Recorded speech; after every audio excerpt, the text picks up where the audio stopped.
Okay, everybody, welcome to another episode of the Mic'd Up Outdoor Podcast. I am your host, Josh Tanner, and this afternoon I have on Mr. Jason Brown from Rusted Rooster, Be Alive, located in Midland, Michigan, based out of Midland, Michigan. And Jason is a local product of the central Michigan area here in my area of Clare, from Beaverton, correct? Yeah, the old Jack Pine Conference, Yeah, man. the old Jack Pine Conference. I mean, powerhouse. Yeah. Powerhouse in the state of Michigan in our own minds. That's right. So, That's right. It always is. yeah. Yeah. But actually, my first production house was Jack Pine Productions. There you go. Back when I graduated college, I called it Jack Pine Productions. That's how much it meant to me. Yeah. Well, I mean, I kind of along that same lines with Thad. His was Pioneer Outdoors, so it was just kind of a homage to your hometown, I guess, or your area anyway. So, but anyway, dude, thanks for coming on tonight. I appreciate you taking the time out of your busy day and willingness to come on and bullshit for a while. For sure, man. I love to bullshit, and let's get rolling, man. Let's get the convos ripping. Yeah. Always in for a good conversation with people who are like-minded, I guess. So you are, not only do you have Rusted Rooster, and then you've got other projects, Be Alive, that you have been working on for quite a while. You are also the host of the Winchester Life podcast, as well as a co-host of the Wilder Minds podcast with the Keefer Brothers, correct? Yep. Okay. Yep. All right. Yeah. A lot of things going on. The podcast world, as you know, is just a great way to chat, to talk about stuff, to long form communication piece. And we really kind of leaned into it. I'd say we're on the back end of the surge of it, but we've always, it hasn't, I don't think there's no front end or back end at all. Our goal isn't to really extremely monetize it. It's just to talk. And I think, more than anything, for us, it's a way to document the stories that have kind of helped us, move along our careers and in our lives. And so to us, the podcast is more of us. We get an hour to bullshit with each other and to talk about funny stuff that happened and things that inspired us along the way. And hopefully it inspires other people. But I mean, that's kind of the Wilder Minds podcast, the Winchester Life podcast. I've been an editor, shooter, producer on hundreds of projects for them since 2012, 2011, probably right around in there. They've been a partner of Rusted Rooster. So every launch they have with ammunition, every story that they tell in the Winchester space. I think I've shot, edited, and produced over 100 episodes for Winchester Life. So it was just kind of a natural progression to host the Winchester Life podcast. I feel like, that Winchester name, it's synonymous with small towns and grandpas and rifles and shotguns. And to me, it's meant a lot.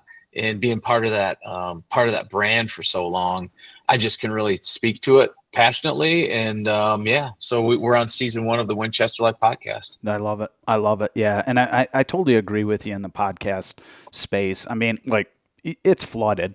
Let's just face it. The podcast, it's flooded. It's like YouTube got flooded once it got real popular.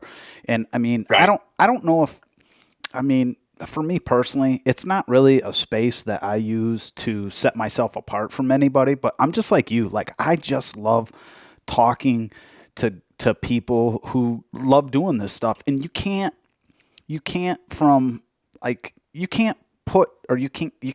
the story. You kind of can tell a story in like a video production, but you can't talk about all the details, in like, say, a linear form for like TV where it's 30 minutes and it's basically 20 minutes plus 10 minutes of commercials. Box. Yeah, you're in a box. Yeah. So you can't tell stories that probably meant to be an hour long or more. Yeah. So, I mean, that's what I love about the podcast space. And really it's really open.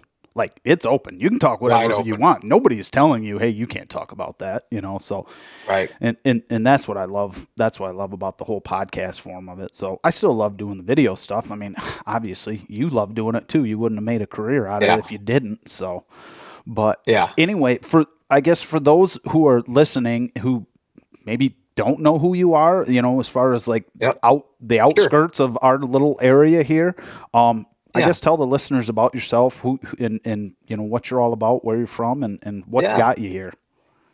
Yeah, sure. I grew up in Beaverton, mid Michigan, northern lower Michigan, small town. A lot of family in that town, and we all love to hunt. We all love to fish. I grew up on the Tobacco River. My family has a 5-generation, 6-generation farm there now. Wow. And that's where I learned to hunt and fish and everything in life. I learned how to drink beer. I learned how to kiss a girl on the back roads back there. I mean, I learned everything there, and that was just part of me. And but along the way, there's this resurgence, or I guess the surge of VHS production. Mm-hmm. And back in the day in our state, there's a guy named Dan Fitzgerald. Dan Fitzgerald. You remember Dan? He was, we're the same age. Yeah. So Dan was a guy who kind of was a pioneer in the space of whitetail hunting and just kind of showing everything. Yep. There was no limit. There was no limits for him.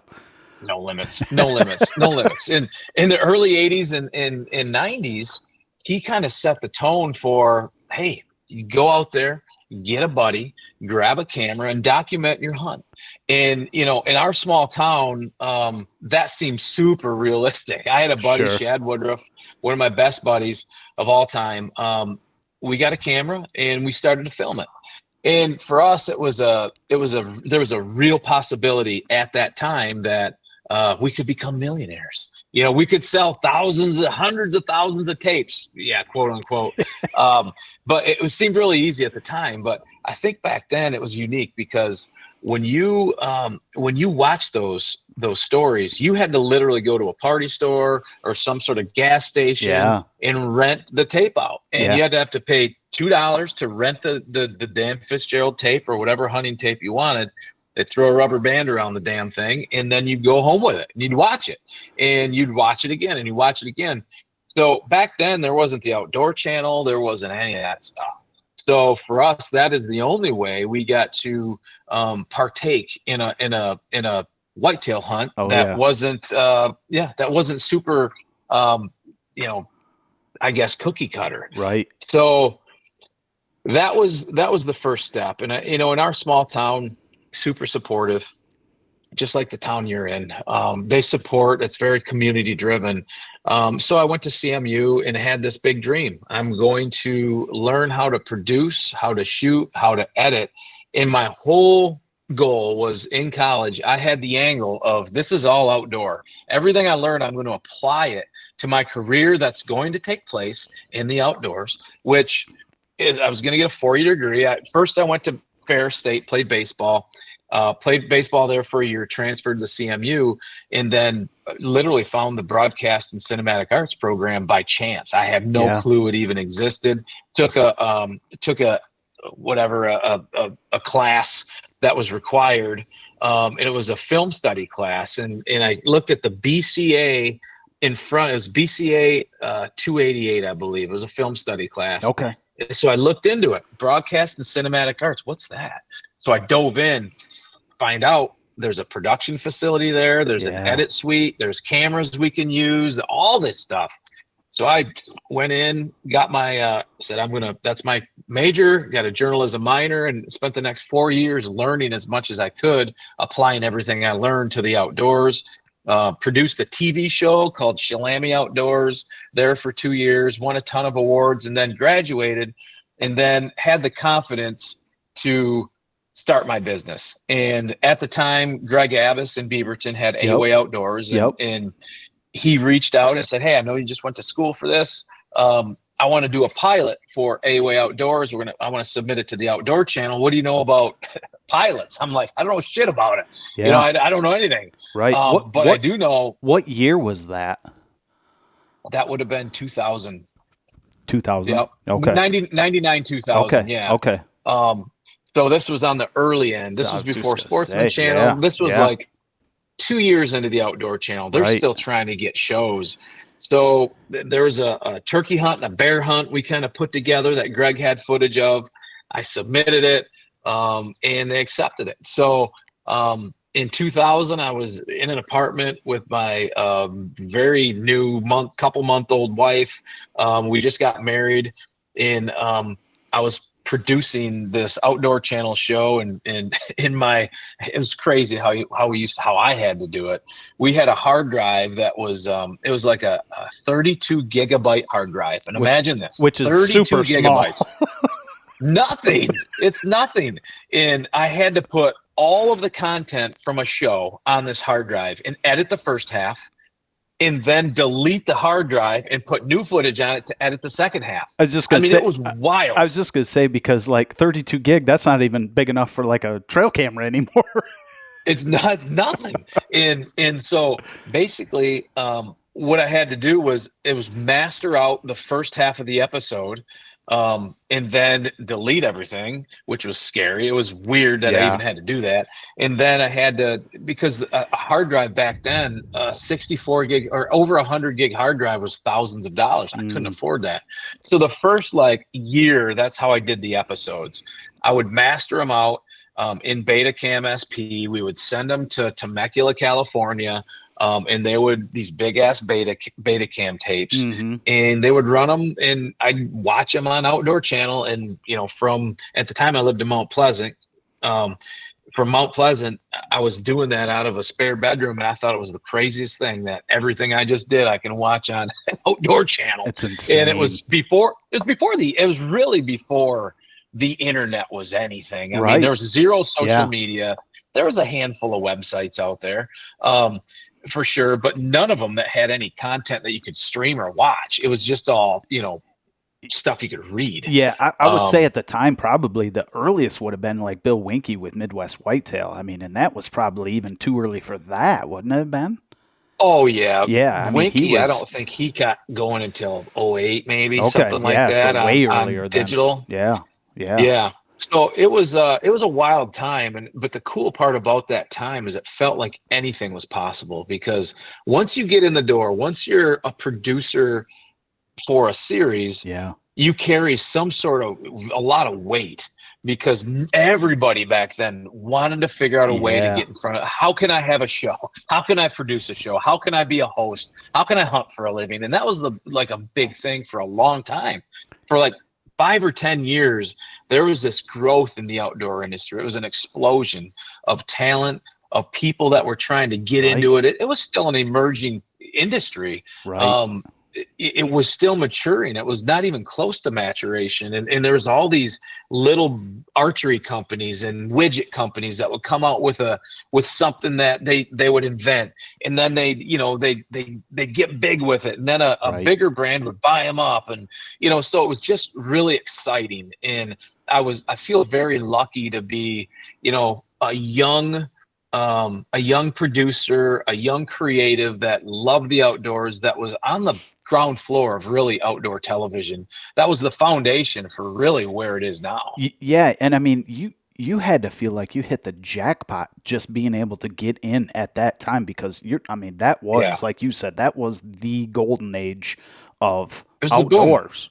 Because up to that point, up to that point, it was literally magazines, and that was it. If you weren't reading a magazine, like a Eastman's Hunting Journal or Outdoor Life, or in our case, Woods and Water for Michigan. Woods and Water. Yeah. So, that's how people became, I guess, quote unquote popular. But yeah, to be able to get into the outdoor space for television.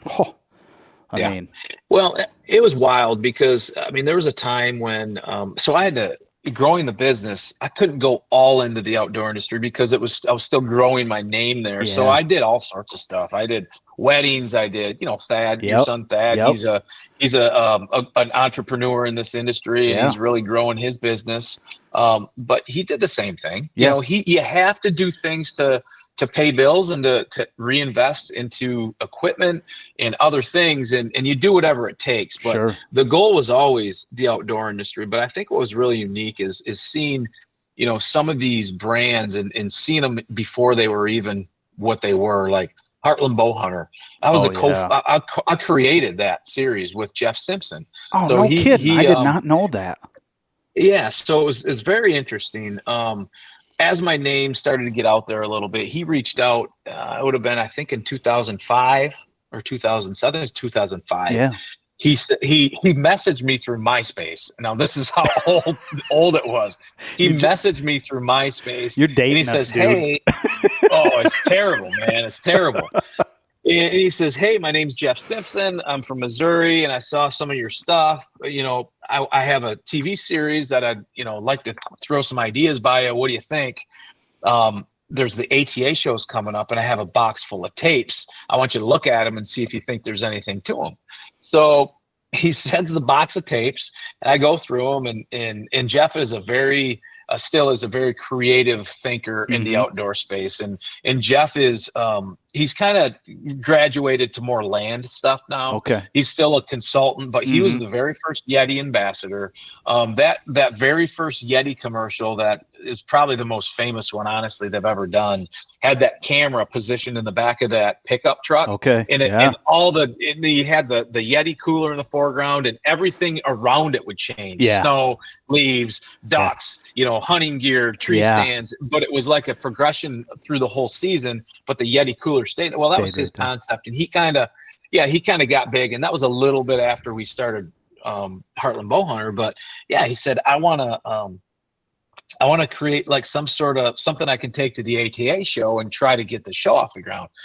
So I got all the tapes and started going through them, and it was Michael and Sean were just like literally in high school. I think they might have been maybe freshmen in college, but I swear they were in high school at the time. And so I went through all this footage. We made a sizzle, and he pitched it, and he got a lot of partners on board. So we got it greenlit. We did a pilot, got it accepted. It was on the Sportsman channel at the time. And we did the first season together, and I got to know all those guys, and I'm still great friends with Michael and Sean. Great dudes. Would you say that was kind of like your I've made it defining moment? At the time, no, because at the time, Heartland Bowhunter wasn't anything even yet. Yeah. It was.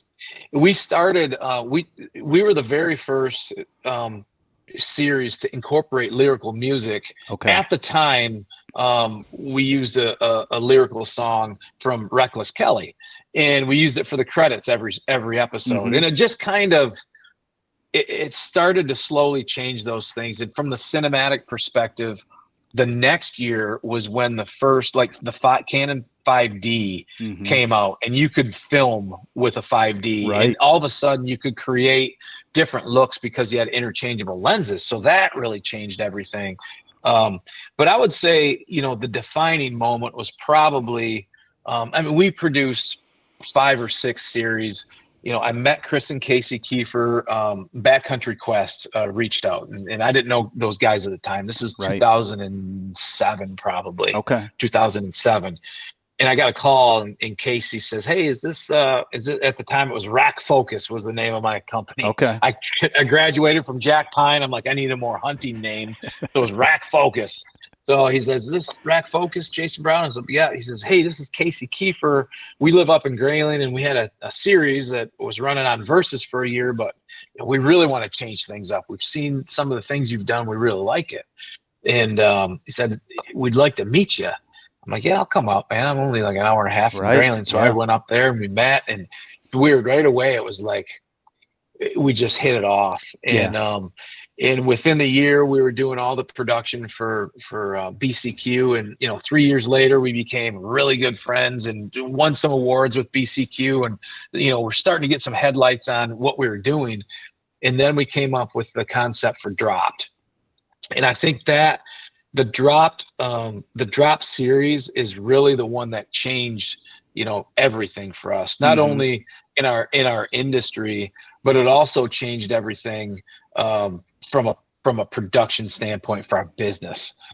So that's when we started Rusted Rooster in 2011. We came up with Drop, the concept, in 2011, and that's when we shot season 1. Where did the name Rusted Rooster come from? Because it's super unique. Yeah, it's funny. We had, I don't know, there's probably 15 names that we kind of thought of. And so we sent them. Chris had the names, Casey had the names, I had the name. And Rusted Rooster originally is a symbol of the Midwest. It's that weather vane that sits on top of those old barns. Okay. That weather vane's seen it all. It's seen whitetails, it's seen cattle, it's seen families come and go, it's seen opening days of deer season, and it always points in a different direction. You know, it always points where that wind's blowing. And that was just really symbolic of who we were and who we wanted to be as a brand and as a company. And we all went home, and there's 15 names on this list. And we all came back and said, all right, what's the number one? And we all said Rooster. And we didn't even talk to each other. We all love the name Rusted Rooster. So that's how it started. I love that history behind that name, because that is super unique, and you nailed it spot on. Like, always with your head into the wind, going a different direction, no matter what happens, whether it's through storms or, you know, whatever. Yeah, that's awesome. Yeah. Like, that is very, very unique, and it's spot on. It really is. Yeah. It really is. It seemed to fit us. Yeah. Yeah. For sure.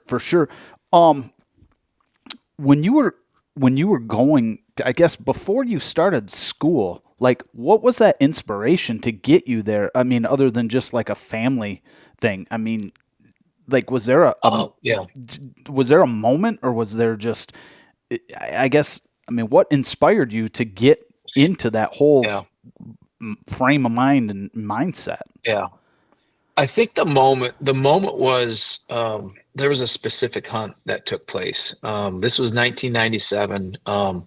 A group of 4 of us, actually 5 buddies of mine, we all kicked in $400. I went to ABC Warehouse. I bought a Hi8 camera.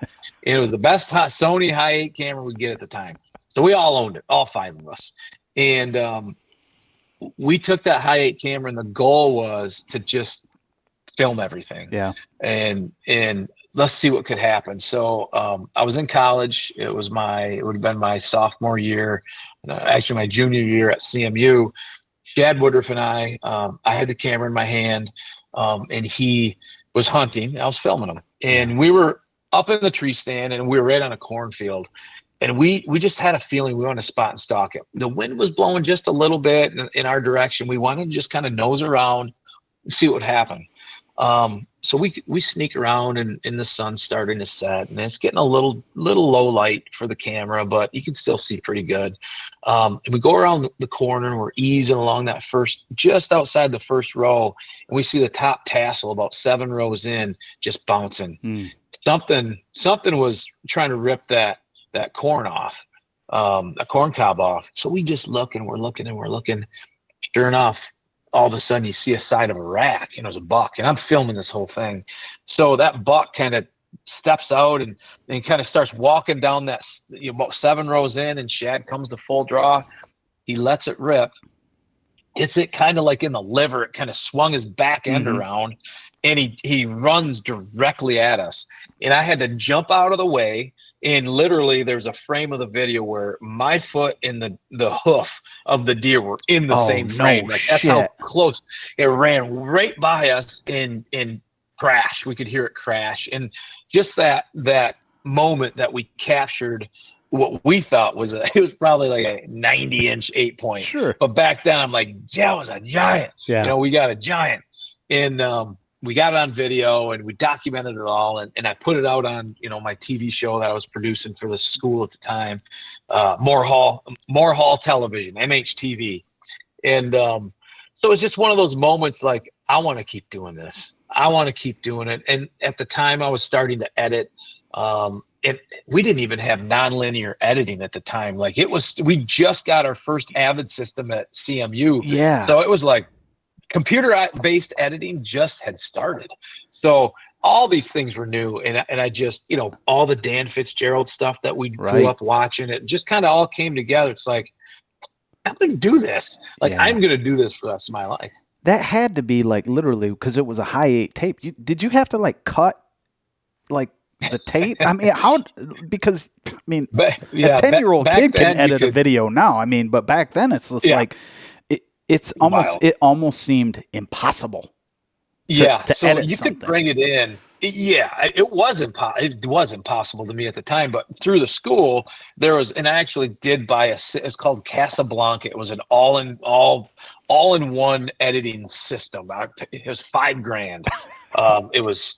It was astronomical at the time, but I bought it because that's the only way I could do it in my house. Yeah. And I needed to do it 24/7. I couldn't go to school all the time. Like right. I wanted to do it in my house.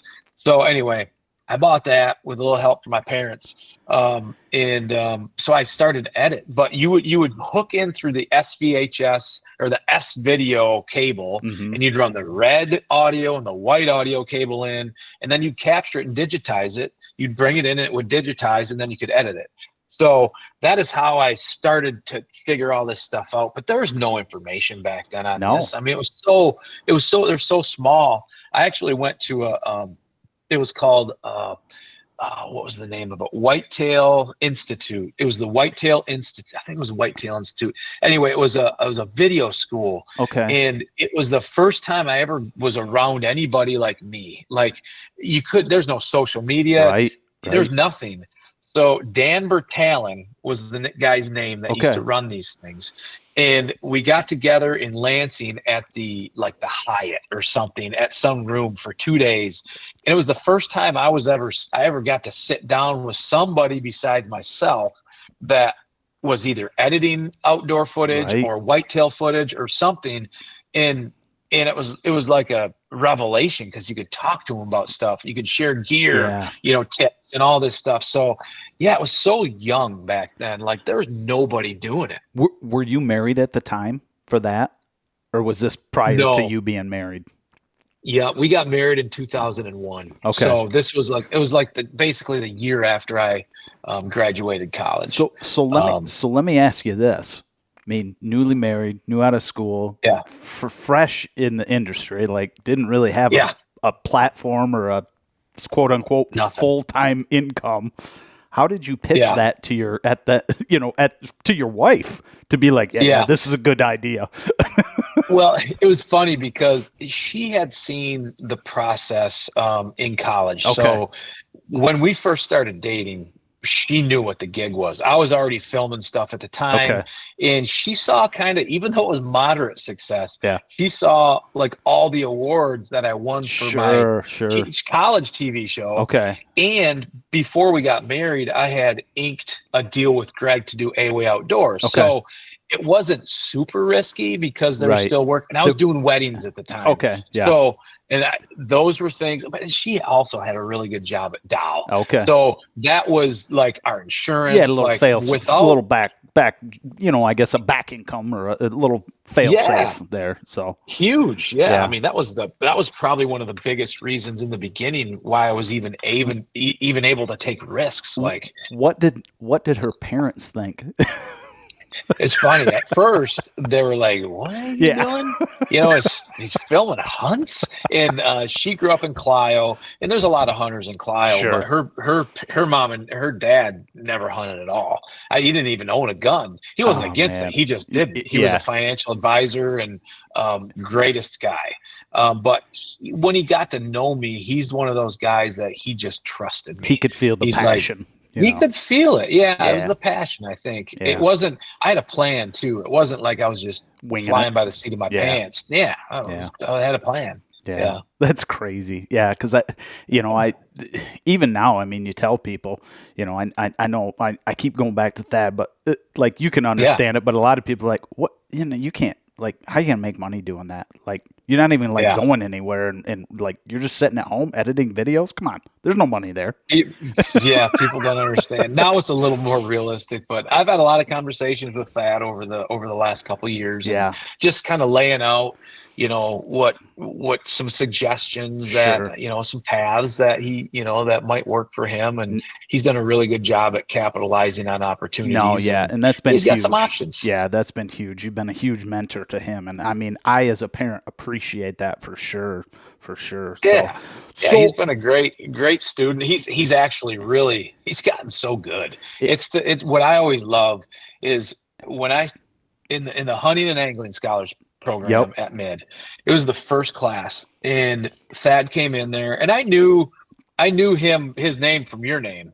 I just knew you guys hunted. Sure. I just knew that you were a hunter, and you had some boys over there that you'd run around and kill a lot of deer and stuff. But when he came in, he had a focus. So he was doing YouTube stuff. Mm-hmm.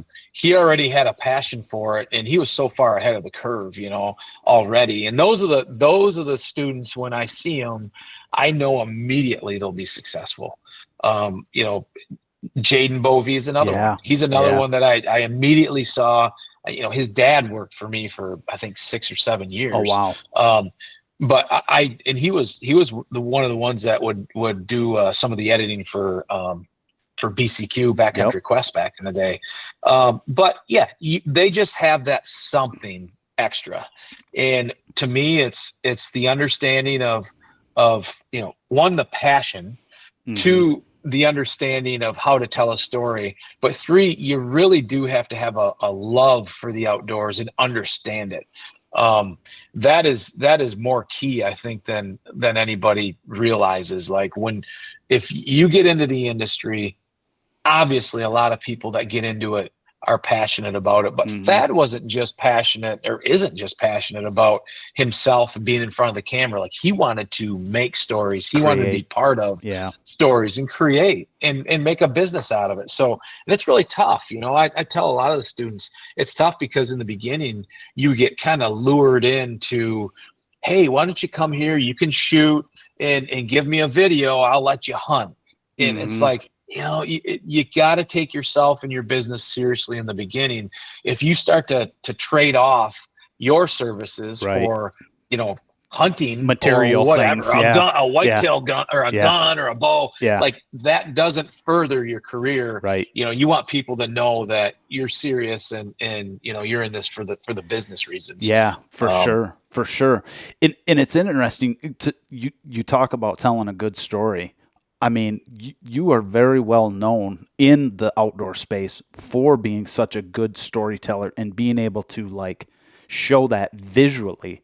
Where does that come from? Yeah. Like, how do you, I guess, how is it you come to understand what makes a good story and what makes a good visual story? Yeah, that's a good question. I think I've always said a lot of it's just built into the person. Yeah. I've tried to teach a lot of employees and students, but more employees over the years. Some of them just don't have that. Mm-hmm. Some of them do. But for me, I was always a student of it. I love to write. I love to take photos. Okay. I love the thought and idea that someday this story that I either write or shoot it lives forever. It can live forever now. And I just loved the idea that the story that I'm telling can be important to somebody else and can mean something to somebody else. And the idea that having that impact through something that you see visually that you shoot with your camera, the song that you use or the sound design that you use, the way that you tell the story, like, all those things, to me, I just love being able to pull those strings with people and emotions and partners and brands that we mm-hmm. work with. So for me, I don't know as much as if it comes naturally, but I've always been a good writer. Okay. Even in high school, there was things that I'd win for writing, and I didn't even know I was a good writer. Mm-hmm. I just wrote stuff, and it's just the way I think about it, think through it. It comes out a different way, I guess. And, I think that's probably the way when I get a camera in my hands and when I sit in front of the edit bay, there's just a certain rhythm in art that I see in a story, and it fits in a certain way. And I think there's no right or wrong to how you tell a story, but the way I tell it is just the way that makes sense to me. And if it makes me feel something when I get done and I watch it, because I'll edit a story, and a lot of times I won't watch it all the way through until the sound design's done, until the music's done. I'll watch bits and pieces, and I won't even sometimes watch it until I color it. Once it's all together, I'll sit down and I'll watch it for the first time. And if that doesn't charge me up, I change something. Because it's even the most low end, low budget projects that I do, they have to do something for me. If they don't, then I don't put it out there. If they have to drive some sort of feeling or emotion in you. I think, and this is just in a personal opinion, I'd love to get your opinion on this. So let's just say, for instance, you take footage and you just have clear footage, and maybe just some speaking voices and stuff like that. And then you add music and sound in it. You can evoke an emotion in people that could completely change what the video part of it actually is actually doing. 100%. And you can change the emotion of that moment just by adding audio from a music standpoint. I love music and samples and I mean, even the minute details of like a pin drop or a raindrop or a splash or a bird in the background, or just it's crazy how audio can completely change a storyline. Yeah, it to me, it's the most important thing, and I say this a lot, but when you look at a whole story, 60% is sound, 40% is visuals, because you can get away with subpar video, but if the sound is bad, if it's too low, if you're struggling to hear it, if there's pops in there, it just completely takes away from the whole experience. And I'll give you a great example of how sound completely transformed a project. We were sitting and at the time we shot the first season of Dropped. We got back in October. We had Whitetail season that we filmed and documented for, at the time, Backcountry Quest. We got in from the fall, basically 1st of December, and I was editing all the episodes of season 1 of Dropped. So that's crazy. And the first episode was an hour, and then the last episode was an hour. So I knew how I wanted it to come together. I shot all the stuff when we were there, but when I was sitting down and putting the segments together, man, it just didn't carry the weight that I wanted it to. I wanted it to be so different. I wanted it to have such a unique feel, and we all did. And I remember sitting down and watching the first episode. It was the first segment, the very first ending of the first segment. And we all sat there, and I said, it's not hitting me right. So then I went in and I said, all right, give me, this was at 2 a.m, mind you. And we had the pilot, or the first episode, was due to the network like in 2 days. So it was nonstop 24/7. And so give me a minute here. I had an idea. I'm like, what if I put this lyrical song in here? And we had a music library back then. It was expensive. It was $10,000 for one season, for one music library. Now you can get one for $100 a year. I mean, it's just crazy. But back then, music was really hard to come by. So we had a music library, and it had a whole section of lyrical music from singer-songwriter guys and just different. I went through and I found one. I'm like, oh wow, this song. What if I dropped this lyrical song in that no one's really heard of, but it sounds like a song you'd hear, on the radio. I dropped it in there, and the lyrics hit just for some reason. And it was I started it right when the plane was leaving. Actually, so Chris and I, during the first season of Dropped, we got flown in first to the gravel bar. It was a 3.5 hour flight from Anchorage. It was a long flight. Helio Couriers we were in. We dropped down on the gravel bar, and the plane flies off. And I'm not recording anything at the time. I get a shot of the plane leaving, and Chris and I look at each other like, holy shit, man. Like, we got 30 days here. We're literally hundreds of miles in the Arctic Circle. And this is the first time we're doing this. We have a network that's putting all their eggs in one basket here. There's a lot on us to come through here. And it's like, holy shit, man. It was kind of heavy. And in that moment in the edit, so it was a big moment. So I wanted a song that carried that weight. And then the first shot that I use that lyrical song, it's Casey's plane coming in the distance, and him coming around and him landing and unloading the gear, and then the last plane flies out. We get this slider shot of the plane flying by. The plane flies off, and the song ends, and the dropped, the animated title sequence kind of comes in there, and it goes to break. And it's like, I played that and we all were like, had tears because it just moved us that much. And we're like, we're freaking on to something here, boys. This is how every segment will have a lyrical song that means something. Right. And that, I think, as much as the stories and the way we shot it and the storyline of us being out there, as much of that, I think the music was something that brought people in, whether they realized it or not.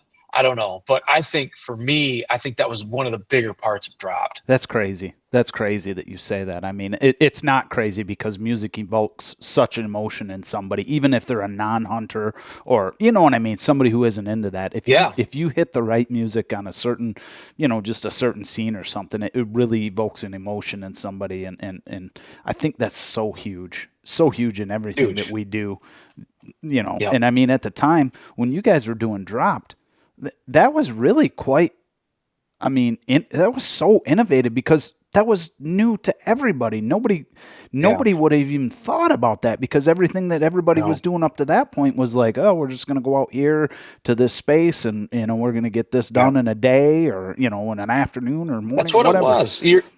You're right on. And that was our thinking behind it, and I'll never forget.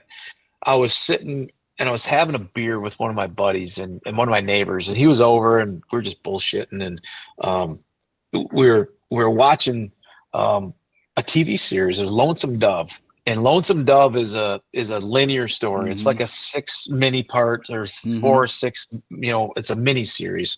But the story was like episode 1 impacted episode 2, impacted episode 3. It was a story arc. And I thought, God damn, what if we did a hunting story like that? What if we did something? We were talking about doing Alaska. So I'm thinking, what if we did Alaska? And at the time it was just, let's do a 6-part BCQ series. It's Backcountry Quest, but it's a 6-parter in Alaska. So I called Chris up, and this is before Russ and Rooster. This is 2010. I said, hey, dude, we got to do something different. Because at the time, everybody was copying everybody else. And it was like a copycat industry, and you were trying to get ahead of the curve because, one trend you would start, everybody would copy the next year. So it was like, we started putting opening credits in our episodes. Well, hell, everybody started doing opening credits. We started doing an opening credit sequence, like an open intro to our show that was like a minute long, and it was a story. Shit, everybody did it then. So it was like, how can we do something and get away from the copycat? So I called Chris and I said, what do you think about doing this? He's like, dude, that's a freaking good idea. He's like, but what if we just did a whole new show? And I'm like, yeah, we could, but we don't have sponsors for it. We'd have to shoot it next year. Hell, we have to pitch sponsors to get money enough to run the air times and to pay for it all. And so we thought, well, what if we just pitch? At the time, Sportsman Channel didn't have any show that they paid for. Right. So, well, let's pitch it to the network. So he said, let's get Casey on the deal. Let's talk to him. So we called Casey, and he's like, that's freaking sweet, dude. He's like, what if we go out there for and this was that we were going to do a 14-day hunt. He's like, let's just go out for a month. And we're like, ooh, yeah, a month is a long time. I have like new kids and all sorts of shit. Yeah. And I'm like, whatever. Yeah, that's a pretty good idea. Let's think about that. And then we're like, well, what if we just hunted and fished for our food and got dropped off in a point and got extracted in another? We're trying to figure out ways that it would make it hard for somebody to duplicate it. And if they really wanted to duplicate it, well, 1, it wouldn't be easy because they'd have to commit to it. But 2, it would kind of make them look like a rip-off artist if they came out with a story that was like Dropped. It was so original with how we did it. So we decided to do it, and we shot it that first year, and there's a lot of pressure on us. I remember we didn't even have the contract for the first season until we were on loading our planes to fly into the Arctic. Oh my gosh. And we still didn't have a contract through. So we had them fax the contract to where we're flying out of, to the airport, to the Bush airport. They faxed it to us. We signed it and faxed it back. And the producer, the guy who was working out with us at Sportsman Channel, is like, okay, we got it, all good to go. So we're like, Jesus. I mean, at least we can fly out there knowing that we don't have to pay for everything. Oh my Lord. So yeah, I mean, there was a lot of things that first year, and it was really an emotional year because we just didn't know exactly how it was going to unfold. And I think that was the beauty of it. That's why when people watch that, it was still our very most favorite year because they were experiencing it for the first time through us, with us. Yeah. And I think that's why it was had so much impact. Plus there's nothing like it ever done in our space was one reason, but I think they really could feel the emotion that we went through when, we shot the first caribou and we brought that back, and we were able to live off that for, over 2 weeks for us and me, Chris Casey and I and the other shooter. But I think there was just that emotion. And then it was a lot of ups and downs. We got almost to the confluence of the river. We were 3 miles short of the confluence, and we had just there's so much rain had just blown the river out, and we were trying to find a good place to camp, but everything was so loud, and we needed to have some sort of an area where we could call, we could listen to see if bulls were calling back, and we could just work bulls. And finally, we called it Prayer Point because it was the last little spot. It was quiet enough. There's a lot of oxbows that were behind us that had, salmon and stuff in it. And so at the time, we were like, this has got to be the spot. I mean, there wasn't really even a place to glass from. We literally had to call from camp. And our mentor out in Fairbanks that really taught us about DIY moose hunting. Okay. He said, his name was Larry Bartlett. He said, guys, just trust me. You got to call them into camp. They will come into camp. He says, if you chase a moose like you chase an elk, you're going to be out 3-4 days moving all that meat in. And it doesn't make any sense. They'll come to camp. Just be patient. So we said, guys, we just got to trust Larry, man. So it was the third day. I believe it was the third day. It was September 18th. That we were in camp, and third day in Prayer Point, and it was raining. It was like 1 o'clock or maybe it was 2 o'clock, and I think Casey had just got done calling over here, and we sat down and we're just bullshitting, drinking coffee, and we looked up. I'm like, moose. And he came out of the willows up to the edge of the river, and he was just giant. Oh my god! And it was a scramble. And at the time, I had like 20 minutes left of battery on one battery and 35 minutes on the other one because we were all solar charging. Right. And we had rain for so long. We had no sun. Nothing was charged. I was shitting because I thought we were going to miss the opportunity. My gosh. And so we're scrambling, and Chris gets the gun. He was on, Casey shot the caribou. Chris was on the first bull. So we get into position. He puts 2 shots on it. The thing falls and dies right on the gravel bar across the river. And it was just it was unbelievable, the high that we had at that point, because at the time it was like, now we know that we have a series. Yep. At the time, we killed a bull on day 3, but how much struggle can we show without actually showing encounters and stuff? Yeah. So it was a big moment. And so it was, we're on cloud 9. And then a couple days later, Casey killed his bull with a bow that floated down the river and that whole thing. And then we had it.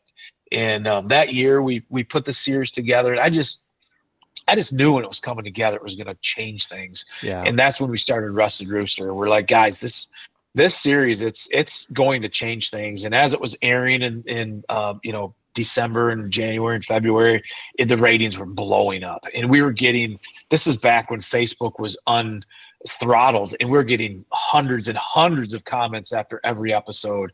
And we knew something big was going to happen. Yeah. We entered it and won a Cable Fax Award against like Swamp People and all these other shows that year. And then Rusted Rooster blew up, and then we started Hatch Marketing, and that blew up. And it was all really, I think, because of that series.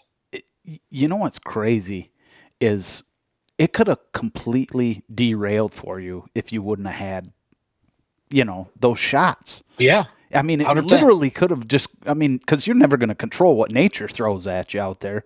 And I mean, Never. the fact that it literally all came together just like like the sun shining down on you guys at this one time going, I'm going to gift you exactly what you need at this moment. It's God was watching over us, and it's crazy. There's divine intervention. I mean, we called it prayer point. As soon as we put the boats on there, we're like, the rafts were on shore, and we started pulling the shit to set camp. We're like, this prayer point, boys. Like, we have no more room to get to before we get to the confluence. This is the end of the big river, and it's extraction, man. So it had to happen there. And that, funny part is, we did the Yukon the next year, and then the year after that, we went back to Alaska and a different part. And we literally never laid our eyes on a moose. And it was probably one of the highest rated series we'd ever done at that point. I think at that point, probably because people were they were so into what you guys were doing. It didn't matter because it was the storyline at that time that mattered the most. Yeah, it was. And I can't tell you thousands and thousands of comments. When an episode would end, we would get Facebook messages. This needs to be an hour. This needs to be an hour. Why isn't this an hour? It can't be done this fast. Like people were they'd lose time. It would half hour go by so fast. And so, I mean, that was a compliment to, I guess, the way that the stories were coming together. But man, it's wild. And now we're going on, this is 14 years later, but we haven't done a season every year. We're going to go back and do season 9 this year on the same river that we started everything on. So it's going to be, it's always one of those things you get out there and it changes your perspective on things. I'll never forget being out there the first time, and we were out there. It was probably 6, 7, 8 days in. Yeah. This was 2011. I had a 1-year-old and a 5-year-old basically at home, 2 boys. And you realize, like, man, I miss them bad. Oh, yeah. And you just can't go get them. You just can't get out of there and see them. It's like, I'm here for a month. And it's funny, man, the little things that matter to you when you're out there, because you really are, not that it's extremely dangerous, but it's dangerous. Sure. Like if anything can happen. And so when you're out there, you kind of think the worst. You're like, man, like this anything can happen out here, and I might not see them again. So those things enter your mind. They creep in for sure. They creep in. Yeah. Yeah. It's crazy that, obviously, your priorities change as you get older, and you're a family man, and, you have kids, and now does it ever feel like a job when you're out doing those? No, never. It's always an adventure. Yeah, and I think it would feel like a job if I didn't enjoy who I was doing it with. There's times that it felt like jobs when I would go, and there was a time for 4 or 5 years I would be on the road all fall, and there would be times I'd be in a whitetail stand filming somebody who I didn't really, didn't really care for. I wasn't invested in. I was just doing it for the money, and that it did feel like a job. And people say, "Oh, you're crazy. You're hunting. You're sitting at a tree stand." But man, it can, if you aren't in sync with what's going on, say they're not using all the stuff you shoot, or you're not really confident with the end product, right? You kind of lose that fire. So to say it's never truly felt like a job. Like I worked jobs growing up, like tough ones, and worked on the farm, worked in the field, picked rocks, painted, worked at a plastics plant. Like I know what real work is. That's real work. What I'm doing is not real work. It's dream job. It's creative. It's you being creative. Yeah. Yep. So to me, it's never, I was always very honest with myself. This is not a hard job. It's not like I'll never bitch about this, Yeah. but you truly feel like it's not a job when you're in sync with the projects you're working on. Like Dropped, you know, after the first season, I knew what it was going to become in the end because I'm shooting it and I'm editing it as I shoot it in my brain. So I'm like, I'm getting all these segments, and it became to the point where when I got back in studio, I mean, the series was put together on paper. Right. Like I knew how it was going to come together. Every segment, every in, every out, how it would end, how it would go to the next episode. Like I knew all that. I would do it at night in the tent. I'd log the tapes or move the footage over. And then I'd write all my notes and I'd build the segments as we go. And it was all done. So, and again, it's one of those series where back in the day, it almost felt like some episode or some series, whitetail episodes seemed like they were never done because there is really no end date. No. Unless you kill something. Right. Yeah. So it's like, Jesus, we can't just show, which we ended up doing in Rival Wild, but you can't really just show encounters every week. Like you have to have some sort of conclusion. So for Dropped in 30 days, it's all shot. We can't go back and reshoot anything. Like it's done. Like when we fly out of there, it's over. Right. So it was a sense of relief almost, like, hey, regardless, whatever I got here, I got to make the series out of that. Right. So going into this year, going back, and you said this is going to be like year 14. Yeah, this is year 14. Yep, but season 9. So we've had some, years where we didn't actually do the series. Sure. Yeah. So is there a pressure on you and on Casey and Chris to be able to, I guess, provide the watchers with what they need? I mean, do you feel a pressure to be able to, like, okay, I got to create something different and something special aside from what, what we basically base this whole entire project on? Yeah, I think in the beginning, the first 4 years that we did this, it was all kind of built the same way. And then we went down a path.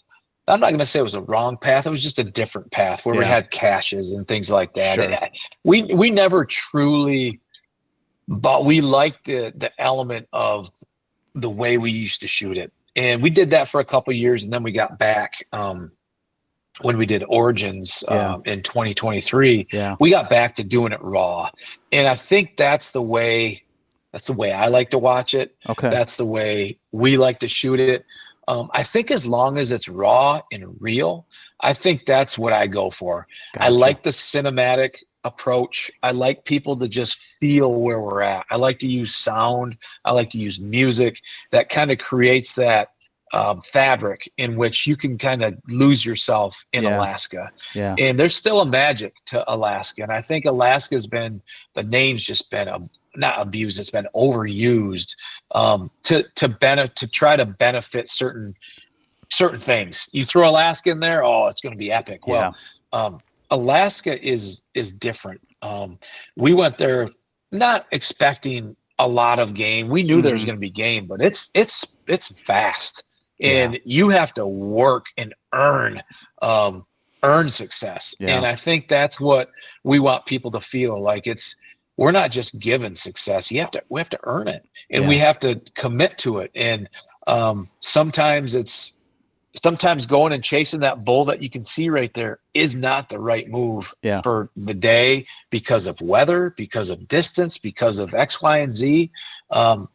It's not the right move. So, but we want that to all come through in the story, and we want people to feel like they're there. Yeah. I think that's the biggest goal. Yeah. Let me ask you this question. And with the popularity of the Drop series when you guys were doing it, and it got super, super popular, mainstream type popular, did you ever feel like you lost creative control? Was there ever outside sources saying, I'd like you to do it like this?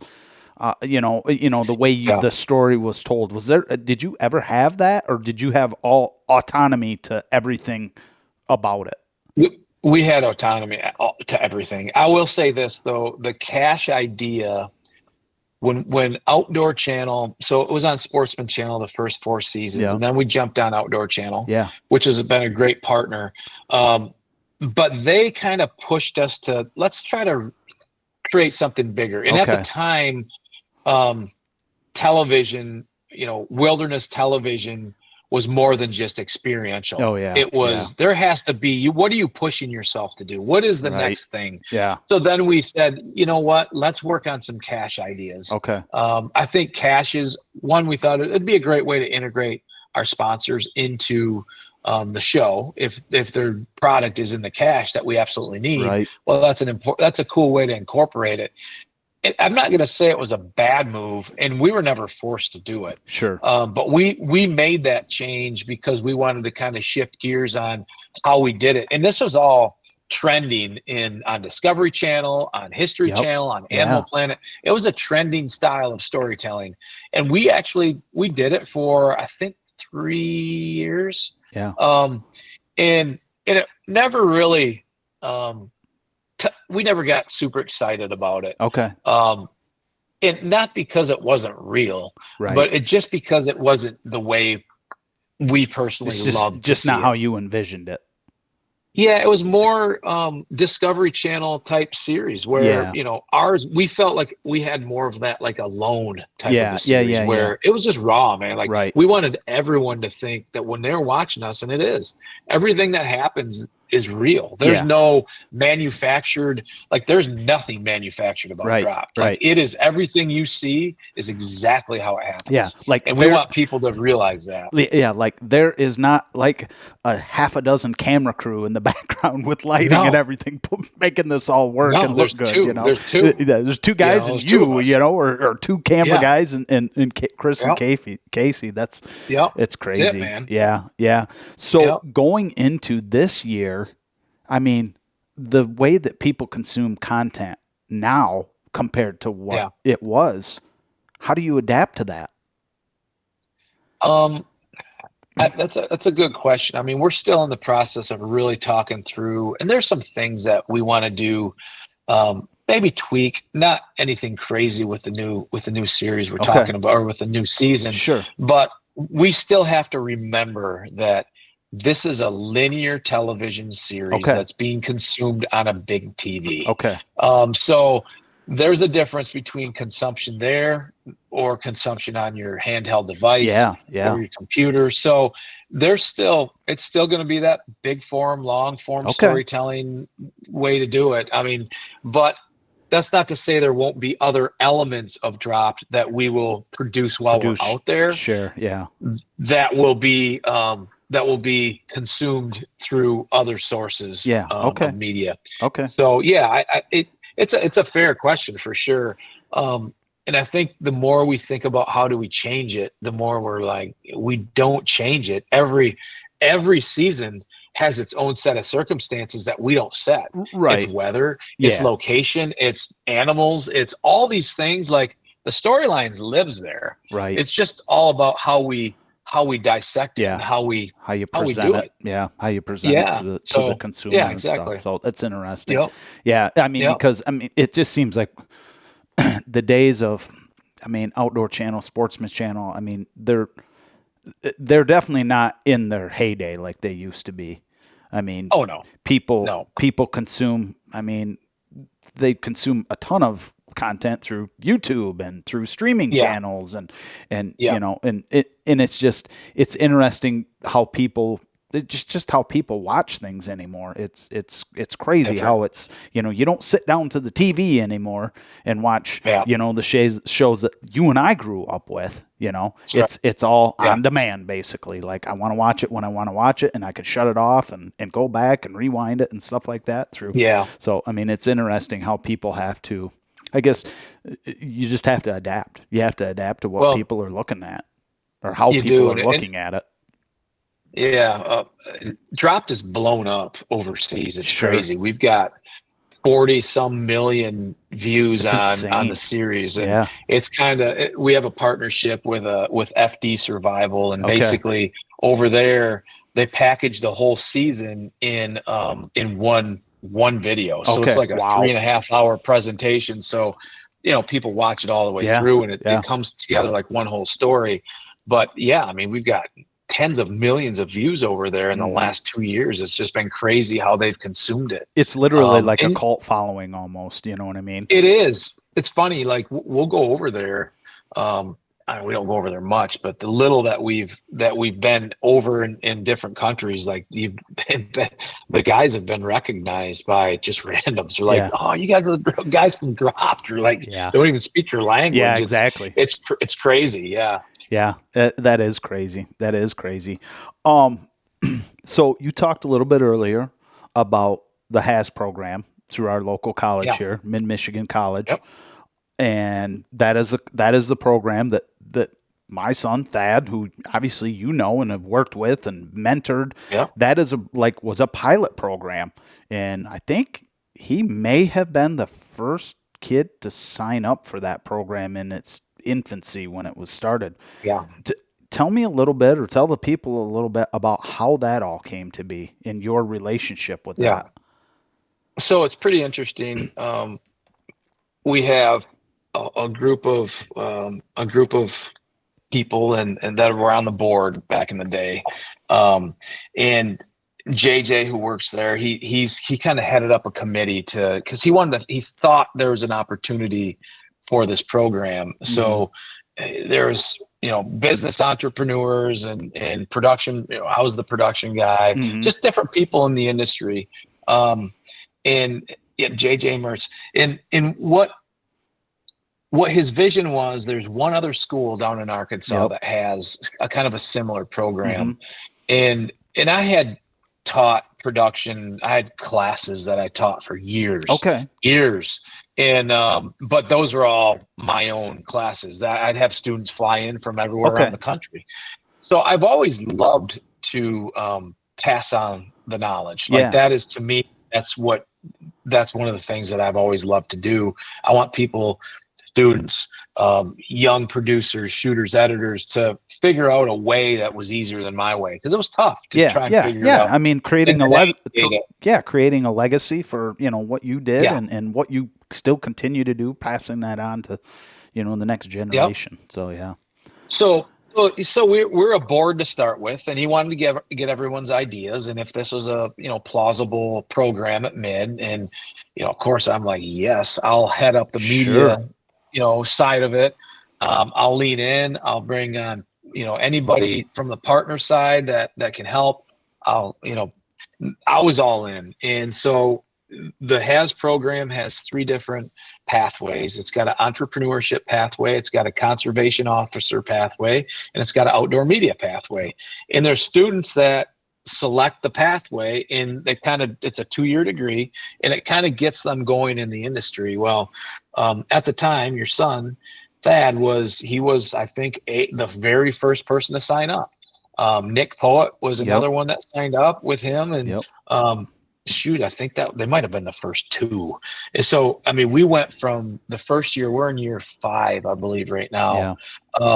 There's like 3 students year 1, then it went to 6, then it went to like 9, then it went to 15, and now we're at like almost 40. Oh wow, and that's awesome. It's the largest growing program at Mid, and it's become probably one of their most successful.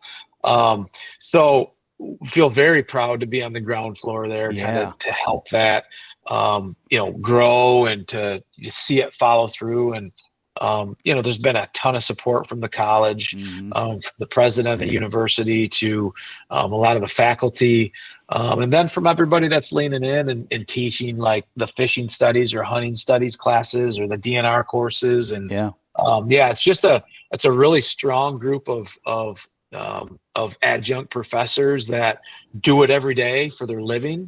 And Thad, he has an award named after him in the media division. There's the Thad Tanner Award, and it's for the most the standout student for that school year gets the Thad Tanner Award. Well, there was only him and just a handful of people.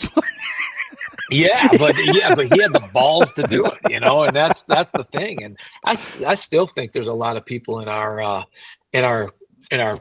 state that just don't know about what this is. Right. But they're starting to know. And now we're to the point where it's getting to the point where we're selective about who comes in there. Sure. Just because we don't have the resources to have, 10 professors, you have to build around it. So yeah, it's a pretty select group, but it's been super successful. Do you find that each year, more and more, I guess, sponsors, or I guess I don't even know what the word for it, more and more people like, hey, I want to be a part of this program? Yeah. I mean, I think, it's huge. That's a big part of it. And we're getting more and more. But I think the more eyeballs that are put on the program and the more students that can successfully go through the program, the more eyeballs and the more that people want to be a part of it. Well, in the very beginning, it was like, is this going to be a one and done thing? But now there's staying power. Now we're going, into 5 and 6 years. There's a real, there's a case that they can look at and they can say, oh, you guys have done this over the last 5 years. Yeah. Oh, okay. That's something we can lean into, and we'll put resources into that. Yeah. Well, the thing I think that is really cool about it is it's not just a flash in the pan type program. Like, you'd see kids, and I mean kids and adults, because this isn't like just for young kids. Like, I think one of the first guys, he was like our age. He was an older guy. He was going into the DNR part of it. Like, that's right. You see the success stories. So it's not like, it's just like, oh yeah, you're just talking about it and you teach it and nothing ever happens. And, this person goes on to just work a 9 to 5, but that's not the case with this. Like, these folks that are going through this program are actually getting into a position or into a part of the industry, whether it be outdoor or DNR or the whole, I think it was like the marketing part of it. Entrepreneurship. Entrepreneurship. Like, they're creating things, and it's like, there is proof that it works and it's successful. And I think that's the coolest part about that. It's just not like, yep, we're just going to create it so we can just offset some money somewhere. And it's, it's cool, but like, it's real. Yeah. And I think that's the coolest part about it. Yeah. And it's getting a lot of respect now within our industry anyway. Yeah. I'm really, really proud of Thad and love seeing him, continue to define what is successful to him. And, there's all different ways you can go, and he's done the right thing. He's built I've always said, build your tool belt, be an editor, be a shooter, be able to write, be able to talk to people and communicate. If you can do all that, you can really determine what your future looks like in this space. Yeah. And he's taken the opportunity with our business partner, Mark Peterson. Yep. Mark goes everywhere around the world, and Thad's been more places than I've been, around the world. And, for the last 2 years, he's just had an open mind. Let's go. And, he's got some great stories, and he's done a lot of great things. And, it's just the beginning too, because as you get older, you start to define what does my work look like. You don't always want to be gone 250 days a year. Right. You certain things that you might want to do. And that's why building your skill set into different areas as a shooter or as an editor or as a producer, you kind of graduate and you can kind of pick and choose what roles you want to play as you progress. But he's done a great job to kind of build that up. Yeah, it's interesting you say that, because I think as we speak right now, he's catching a plane to Austria. Yes. Yeah, we wanted him to shoot. We got Winchester coming in for a turkey hunt, a media hunt here this week. And he's like, I asked him to come shoot.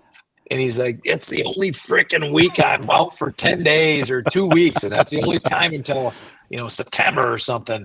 Yeah. But anyway, yeah, it's pretty cool. And I mean, like, honestly, JB, I wouldn't let him fail, because I tell everybody I am living vicariously through my kids. Whether it be through sports or work, or, in Thad's case, the outdoor industry, because like that was my dream, but that dream never, like, I had no idea how to like go that path, because there was nobody to say, hey, this is the way you do it. Yeah.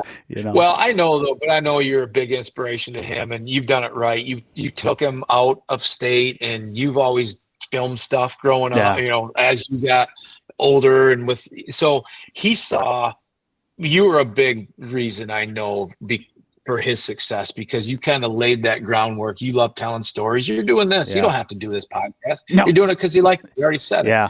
You know, and same thing with filming your hunts and doing all that stuff. Like, you have a YouTube channel and you do it for yourself, but you know, Thad figured out a way to do it, to make a living doing it. Yeah. And he was young enough to, you said it earlier, he didn't have anything tying him down. You know, he could still live with you guys in the beginning, you know, and that's important, to be able to kind of chase your dream early on when you can take risks. And that was the key. But yeah, you're a huge inspiration, I know, to him, and he talks about you all the time. But I know that what you did growing up with him and taking him around the country hunting, that was a big influence for him. Yeah, doubt. And I mean, that means a lot. Those are kind words for sure. And I mean, I that's all I ever wanted, was to just share what the experiences that I ever had. And I'm sure it's the same with you and your boys too, is you just want them to see what you love, and whether they take to it or not, that's their decision. Here's a perfect example. In my case with Thad is ate up with it. You've seen it. That's his living. Kevin, my younger son, he doesn't hunt. He doesn't fish. I mean, but it's not saying that he can't, which there's no age limit for any time to start that stuff. But it was just one of those things. It's just like, he just doesn't, it's not his jam, you know? So, I mean, and I'm totally cool with that. And I've always told him that, like, hey, listen, you don't put an age on when you can get into this stuff. That's the best part about getting into hunting and fishing and just outdoor life in general, is that, like, there's no age limit to it for sure. No age limit. Yeah. That's right. Yeah. So what, let me ask you this, I mean, going into this year,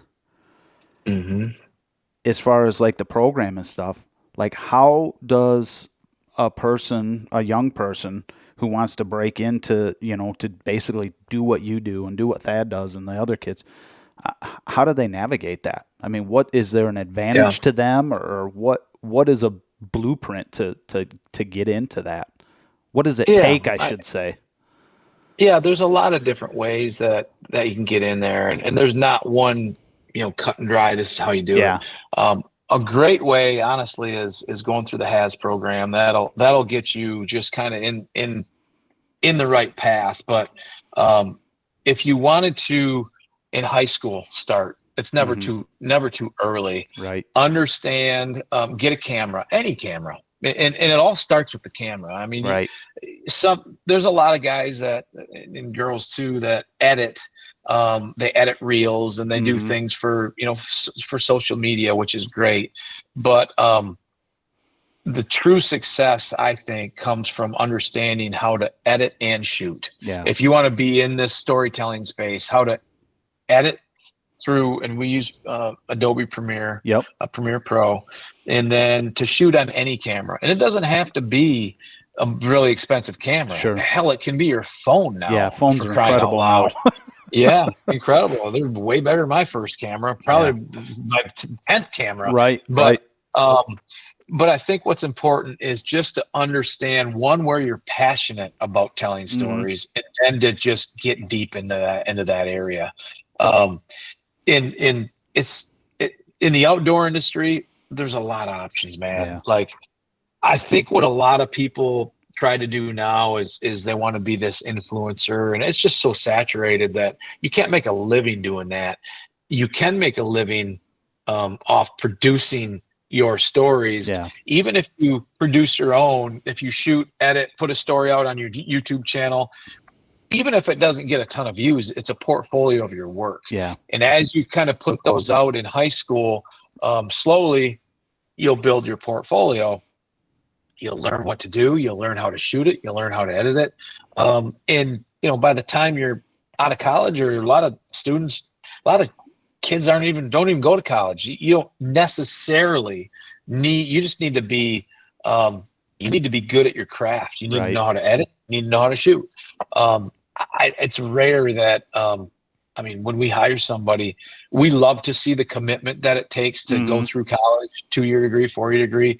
We like that because it says you're committed, but it also says you're committed if you've got a YouTube channel with, 80 videos you shot from the age of 16 to 19.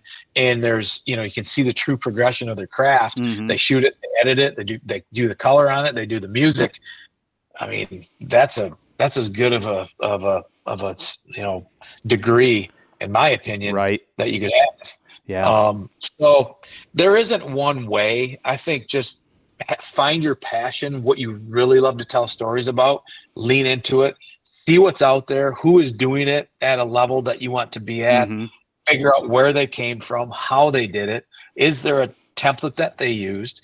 And then dive in and figure out your own path. There's no clear-cut way. It's just get dirty and get after it and shoot and edit and, learn everything. There's a guy I always refer to, and I use stuff actually in my class. His name's Peter McKinnon. I love Peter McKinnon, dude. Isn't he great? The best. He's the best. He is awesome. And he's the greatest. He's a Canadian dude, and he's a gear guy, but he's a storyteller, he's a photographer, a shooter, an editor. So I tell people Peter McKinnon is a great resource, because there is a whole on his YouTube channel. He's got like 5 or 6 million subscribers now. And I don't know what he makes a year, well into the millions, I'm sure. But he's a guy that you can kind of watch and learn. Like when I grew up, I couldn't watch anything and learn. Now I feel like if you dive into YouTube and dive into tutorials, like you can get a degree on the internet. Literally, if you're resourceful. Literally learn everything.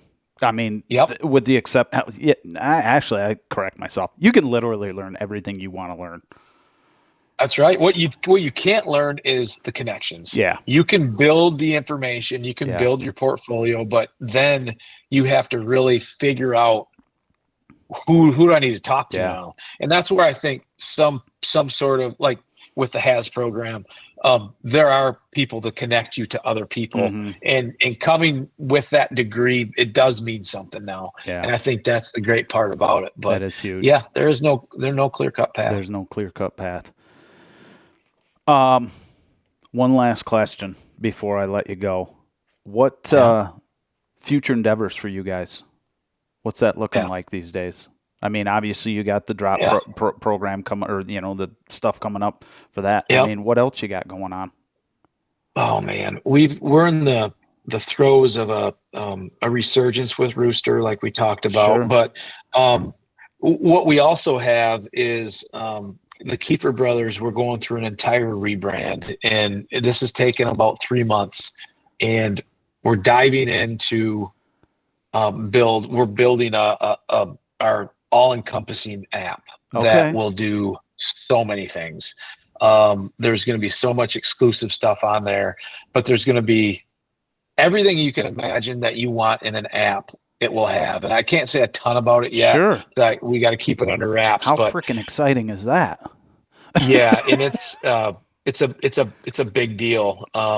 So that is what we've really been leaning into here for the last 6 months, probably. Yeah. So definitely not going stagnant. That up off the ground. Yeah, not going stagnant, but like actually just like diving into what is kind of the trend that things are going to now. Yeah. Always reinventing. We always got to reinvent, and our industry changes forever. It always changes. Yeah. And what we always say is we don't want to be those old stale dudes that are just kind of riding the wave. Like, how can we look ahead? How can we still continue to lead, even though we're, in our late 40s? I'm in my late 40s. How can I still be a part of something that leads this industry into somewhere new? How can we start the next outdoor channel? What can that be? And that's constantly stuff that we're thinking about. So we've got a lot of stuff on the horizon, and we're just getting started. I love it, dude. I love it. Staying relevant as a 40-some-year-old guy. Easy, man. You got to do it. Yeah, I mean, you do. If you want to stay alive in the game, I suppose you got to still be able to provide stuff that guys our age can watch, and then young kids can watch. So I mean, staying relevant is huge, and it doesn't always have to be that way. As far as like, I get to the point now where I'm like, hey, whether you like it or not, like I'm going to do it because I like doing it. That's right. But in your case, I mean, it's your living. So it's a little bit different. It's a little bit different, but anyways. Right. So, dude, great conversation. Thank you so much. Thanks for having me. Yeah, thanks for so much. There's a lot of insightful conversation and a lot of things that I think that there's a lot of value into, your backstory and how you got to where you are and what the future looks like for you guys and you and Chris and Casey and the whole Rusted Rooster crew. And I mean, I can't thank you enough for coming on and spending this time with me and sharing it with the folks. So I very much appreciate what you guys do and have done for the industry, and I wish you guys nothing but success moving forward, and there's no doubt that you guys are going to be successful. I mean, it's just you guys have lasting power, and there's no doubt about it. It's proof positive for this many years that, like you said, staying relevant, it's there, and it's going to stay there. So yeah. Well, thanks, Josh. Man, thanks for having me on. I've listened to a lot of your podcasts. You do a great job and truly passionate about it. So I appreciate it. I mean, I'm just a small fish in the big pond of podcasting, but like I said, it's what I love doing. It eases my mind, and I have guys like you come on here that I love talking to, and if one person gets something from this, then I feel like I've succeeded with it. So anyway, amen, man. Amen. So where can people find you, find the Keefer Brothers, like what platforms?